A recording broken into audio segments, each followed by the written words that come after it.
کیا جائے گا؟ بالکل ہوگا. عمر صاحب نے یہاں سے اپنا جو ریزولوشن تھا اسٹیٹ ہوڈ کا وہ جا کے ہمارے جو وزیر اعظم ہے پرائم منسٹر مودی ان کو دیا ہے اور باقی منسٹر سے ملے ہیں، کیونکہ دیکھیں جموں کشمیر میں پچھلے 5 سال سے ڈیولپمنٹ کا جو فقدان ہے اس کو کمپلیٹ کرنے کے لیے ایک وائبرنٹ پیکیج ہونا چاہیے. اس کے لیے ایک ریلیشن شپ بالکل جموں کشمیر گورنمنٹ اور دلی گورنمنٹ کے بیچ میں ہونی چاہیے، جو پہلے بھی 2019 کے بعد پہلے بھی ہوئی ہے.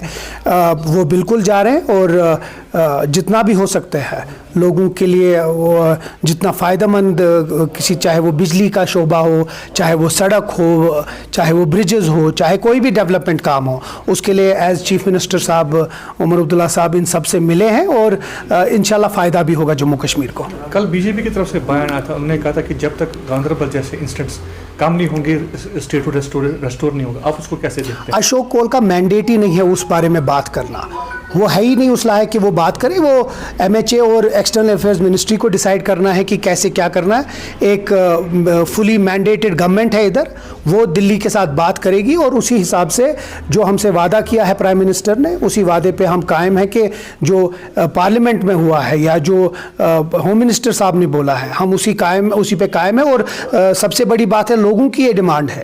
جو ریزولوشن عمر عبداللہ صاحب نے لیا ہے اس میں اس کے پیچھے پورے لوگ ہیں جن لوگوں نے نیشنل کانفرنس کو مینڈیٹ دیا ہے، اور اسی مینڈیٹ کے دوارا ہم دلی کی حکومت کو چاہتے ہیں کہ جلد سے جلد یہاں کا اسٹیٹ جو ہے اس کو ریسٹور ہو جائے اور یہاں کے جو کام ہیں جو رکے پڑے ہوئے ہیں لوگوں کے جو مسائل ہیں ان کا حل ہو.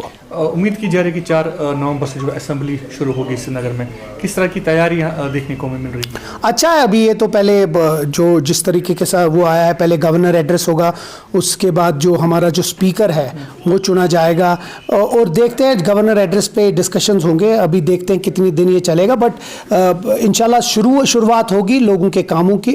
ہم چاہتے ہیں کہ جلد سے جلد، کیونکہ اب ونٹر بھی آنے والا ہے اور بہت سارے مسائل بھی ہیں، تو جلد سے جلد ہم اس کے اوپر بات کریں، اس کے اوپر کارروائی کریں اور لوگوں کو کسی طریقے سے آرام پہنچائے. ابھی کچھ دیر پہلے ممبر آف پارلیمنٹ انجر رشید کی طرف سے پروٹیسٹ کیا گیا تھا اسٹیٹ کی طرف سے. انہوں نے کہا تھا کہ جب عمر اللہ نے الیکشن سے پہلے انہوں نے کہا کہ جب ہم جیتیں گے تو ہم جو دربار میں ریسٹور کریں گے، جو باقی بجلی یونٹس ہے وہ جو ہے لوگوں کو میں تقسیم وہ کریں گے، لیکن اس تک ابھی تک کچھ نہیں ہوا. اس کو آپ کیسے دیکھتے ہیں؟ جب یہ جو رشید ہے اور یہ جو پراکسیز ہے ABCD جب یہ بی جے پی کے ساتھ تہار میں اور باقی جگہ سانٹ گانٹ کر رہے تھے، اس سے بہت پہلے ہم نے اپنا ایک منشور بنایا تھا. اس منشور میں ہم نے دربار منہ کی بھی بات کی. اس منشور میں ہم نے 12 گارنٹیز اور 26 وعدے کیے ہیں اور ہم اس پہ قائم دائم ہیں. ابھی 1 مہینہ بھی پورا نہیں ہوا ہو اس حکومت کو، اور ہم 1 مہینے کے اندر ہر کوئی شعبے پہ ڈسکس کر رہے ہیں. جس طریقے سے عمر عبداللہ صاحب پرائم منسٹر سے ملے، ہر ایک منسٹر سے ملے اور اچھے ماحول میں ہوا، لوگوں کے فائدے مند کی بات ہوئی. اسی طرح دربار منہ کی جو بات ہے ہم کمیٹڈ ہیں اس میں، باضابطہ جو ہم نے کمٹمنٹ کیا اس کو پورا کریں گے. اب کیونکہ انجینئر رشید سے میں پہلے ایک ہی سوال پوچھوں گا، جو اس نے یہ ابھی یہاں پروٹیسٹ کیا، کیا وہ رائے شماری بھول گئے ہے؟ سوچے جو آدمی رائے شماری کل مانگ رہا تھا تہار کے بعد آج وہ دربار منہ پر پہنچ گیا ہے، تو آپ سمجھ سکتے ہیں کہ ان کے اوپر کتنی بڑی ڈنڈا کتنا ہے. تو غلط کریں گے تو یہی ہوگا. ہم لوگ صحیح ہیں، ہم چاہتے ہیں کہ لوگوں کو فائدہ ہو، دربار منہ بھی اس کا حصہ ہے اور ہم دربار منہ پورا کریں. جتنا بھی ہم اس کی مذمت کریں اتنا کم ہے. پہلے تو جو ان کے لواحقین ہیں ان کے ساتھ ہم اظہار تعزیت کرتے ہیں. دیکھیں ایسے انسیڈنٹ ہونی نہیں چاہیے اور ہم اس کی پرزور مذمت کرتے ہیں کہ نیشنل کانفرنس کے چاہے وہ ورکرز اور لیڈرز مارے گئے ہیں اس ملیٹنسی کے دوران، تو ہم اس کی بالکل پرزور مذمت کرتے ہیں. لیکن اس کے ساتھ ساتھ جو ہوم ہے وہ ایم ایچ اے اور ایل جی صاحب کے ہاتھ میں ہے.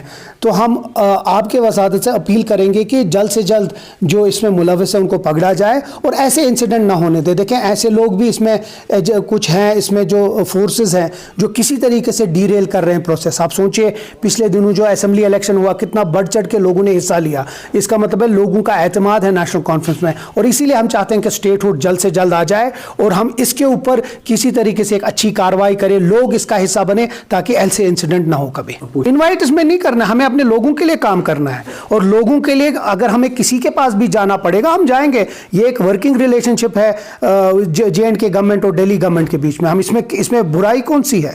آپ سوچیں وہ لوگ جو کل ان کے گود میں بیٹھے تھے وہ سوال پوچھ رہے ہیں، کیونکہ ان کا تو اب کوئی وجود ہی نہیں ہے، لوگوں نے تو ان کو پورا باہر نکال دیا ہے، اب ان کے پاس کچھ رہا نہیں، بس یہی چلا رہے ہیں. نہیں تو مجھے خدا کے لیے بولیے، جو کل تک بڑے بھیا بولتے تھے، جو کل اپنے کیا کیا نہیں بولتے تھے، یا محبوبہ مفتی کہتی تھی کہ سب کچھ یہی لوگ کریں گے، اب آپ سوچیں یہ لوگ کس حد تک آگے. لیکن ہم پھر سے اپنے لوگوں کو ایک ایشورنس دیتے ہیں کہ ہمارا ہر ایک قدم صرف لوگوں کی بقا کے لیے ہوگا، جموں کشمیر کے لوگوں کے فائدے کے لیے ہوگا، اور اس کے لیے عمر صاحب کہیں بھی جائیں گے. لیکن جو ہمارا اپنا موقف ہے، چاہے وہ 370 ہے، اسٹیٹ ہوڈ ہے، اس پہ ہم کبھی کم یا کمزوری ہونے نہیں دیں گے.